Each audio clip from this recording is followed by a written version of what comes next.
Hey, c'est Kana et dans la vidéo d'aujourd'hui, on va parler des relations amoureuses en tant qu'étudiant d'échange. Pour ceux qui ne le savent pas, je reviens d'une année d'échange aux États-Unis et plus précisément en Pennsylvanie et une des questions qu'on me pose tout le temps sur le sujet, c'est comment gérer les relations amoureuses en tant qu'étudiant d'échange aux États-Unis. J'ai plein de trucs à dire et surtout des conseils à donner sur le sujet, mais avant de commencer cette vidéo, je tenais à dire que la vidéo best-of de mon été arrive, je suis juste en retard sur le montage parce que c'est compliqué à faire ce genre de montage là. Et aussi parce que j'ai tout simplement pas eu le temps, mais j'ai une autre excuse, le groupe à qui je veux emprunter une chanson pour la bande son de ma vidéo ne m'a pas encore envoyé la version MP4 donc je peux pas finaliser le montage, du coup j'attends.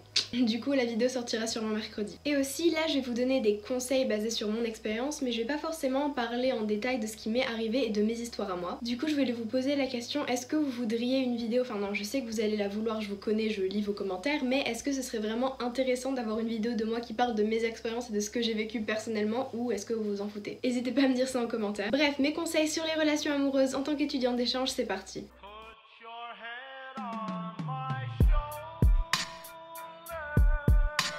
Alors premièrement, sachez qu'en tant qu'étudiant d'échange, vous allez être soumis à certaines règles, ce qui est parfaitement normal parce que la plupart d'entre elles visent juste à respecter les conditions de votre visa et donc à ne pas enfreindre les lois du pays dans lequel vous êtes. C'est de là que viennent 3 des 4 D. Alors les 4 D c'est quoi? C'est, si vous avez déjà été vous renseigner un petit peu sur le sujet, vous avez déjà dû en entendre parler, mais c'est les 4 règles principales des étudiants d'échange même s'il y en a d'autres. No driving, ne pas conduire, no drinking, ne pas boire et no drugs, ne pas prendre de drogue. Ça c'est parfaitement normal, on peut pas les contester et je conseille vraiment pas d'enfreindre ces règles, vraiment pas du tout, ça sert à rien. Allez pas non plus à des soirées où il y a de la drogue et de l'alcool, même si vous n'en consommez pas, parce que si jamais les flics débarquent à la soirée, et ils vont pas faire la part de qui a bu, qui a pas bu, qui a consommé, qui a pas consommé, c'est directement au poste et pour vous c'est directement à l'aéroport et back to France et on n'a pas envie que ça nous arrive. Mais il y a aussi un autre D, no dating, ne pas avoir de relations amoureuses. Et cette règle là je la trouve débile. Premièrement parce que vous mettez des Européens et encore plus dans notre cas des Français, on est la nationalité connue pour pécho, dans des lycées américains. Je sais pas à quoi ils s'attendent mais bon voilà, c'est un peu prévisible. En vrai de vrai, si ils ont cette règle c'est surtout parce qu'ils ont peur de deux choses. Ça fait 4, deux choses. Que quelqu'un tombe enceinte, donc que ce soit une étudiante d'échange qui tombe enceinte ou que ce soit un étudiant d'échange qui soit responsable d'une grossesse ou que quelqu'un s'enfuit pour aller se marier, les deux situations sont déjà arrivées. Du coup ils ont établi cette règle du no dating et je vais vous avouer que c'est la règle la moins respectée de toutes les règles des étudiants d'échange. Vraiment personne calcule cette règle en fait. En vrai vous pouvez date mais il faut faire attention à certaines choses et je suis là pour vous dire à quoi. Premièrement, analysez parce que la vision du couple et des relations amoureuses peuvent beaucoup varier selon l'état ou votre famille d'accueil. Avant de faire quoi que ce soit, analysez la situation et l'état d'esprit de votre famille d'accueil par rapport à tout ça et agissez en conséquence. Ensuite, observez les normes concernant les relations amoureuses là où vous êtes parce que ça peut beaucoup varier. Personnellement, là où j'étais, c'était assez mal vu entre guillemets, enfin je sais pas trop mais ils faisaient pas ça.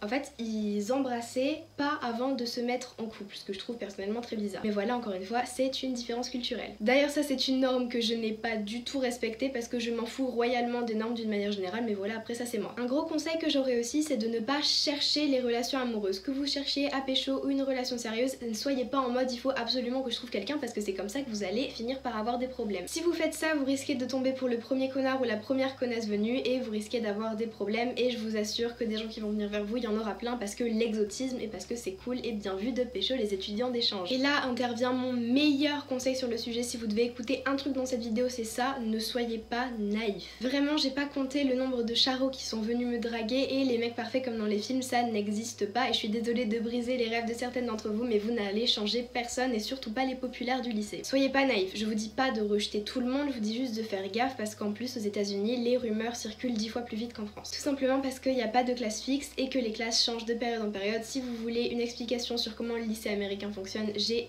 une vidéo sur le sujet que je mettrai dans la description. C'est dommage mais c'est comme ça et il vaut mieux le savoir avant que de s'y confronter à ses dépens. Choisissez bien et encore une fois je vais briser vos rêves mais les mecs populaires ne les choisissez pas. Vraiment c'est jamais le bon choix, à moins qu'il y ait une exception sur 10 000.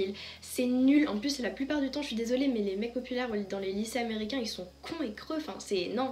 Oh, dégueu. Et si vous êtes un mec, c'est pareil pour les meufs populaires. Personnellement, j'ai vécu ma meilleure histoire d'amour. Voilà, c'est dit, vous le savez, c'était génial et c'était avec un mec discret, intelligent, pas du tout populaire, super posé et qui s'en fout du regard des autres. De toute façon, j'ai jamais aimé les gens populaires. Et aussi, petite technique pour réussir à savoir si la personne est sincère, faites-les galérer. Je l'ai fait galérer comme j'ai jamais fait galérer un mec juste parce que je savais que j'étais étudiant d'échange, qu'il fallait que je fasse gaffe et que j'avais peur qu'il soit pas sincère et au final, il a passé tous mes tests. Après, on n'a jamais été réellement en couple, on agissait comme tel, enfin clairement on agissait comme si on était en couple mais on l'était pas réellement, enfin pas officiellement, mais après ça c'est aussi à cause des circonstances complètement folles dans lesquelles on était. Et pour avoir cette relation géniale, et ben j'ai pris du temps. On a vraiment pris le temps d'apprendre à se connaître petit à petit et d'être réellement à fond à l'aise l'un avec l'autre. Et encore une fois, je l'ai fait galérer quoi pendant des mois, donc au bout d'un moment je savais qu'il était sincère et qu'il était pas là juste parce que j'étais une étudiante d'échange, il était là pour moi. Faut vraiment s'assurer de leur sincérité parce qu'il y en a vraiment plein qui sont là par intérêt et qui veulent juste se la péter auprès de leurs potes et c'est dommage mais c'est une vérité. De toute façon en général tu les reconnais, hein, ils sont là, ils se la pètent, ils sont fiers, ils pensent que tout le monde les regarde, ils pensent aussi que tout leur est dû et que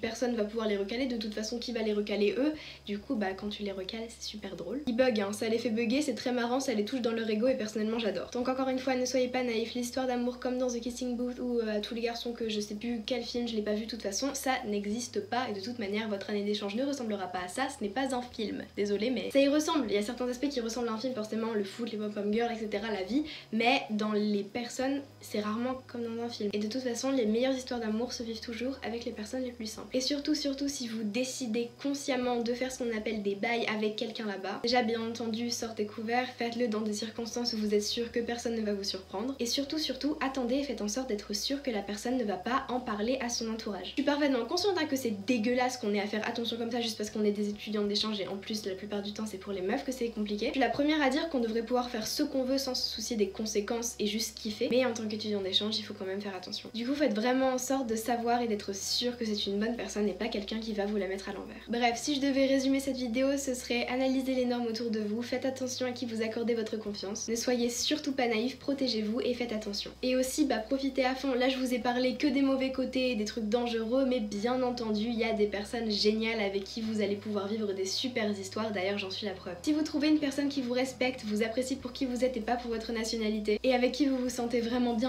allez-y, foncez et kiffez votre histoire à fond. Comme on dit, fuck it et profite, mais pour le coup de manière safe. Voilà, j'espère que cette vidéo vous aura plu et qu'elle vous aura aidé. Si vous avez des idées de vidéos ou des questions, n'hésitez pas à me les poser ou à me les dire dans les commentaires ou sur Insta. D'ailleurs, suivez-moi sur mon Insta qui s'affiche juste ici, c'est vraiment là où j'interagis le plus avec vous, je vous pose des questions, je vous demande ce que vous voudriez voir sur la chaîne. J'y poste aussi des conseils pour les étudiants d'échange, les voyageurs et du développement personnel. Voilà, c'est tout, je vous dis à la prochaine.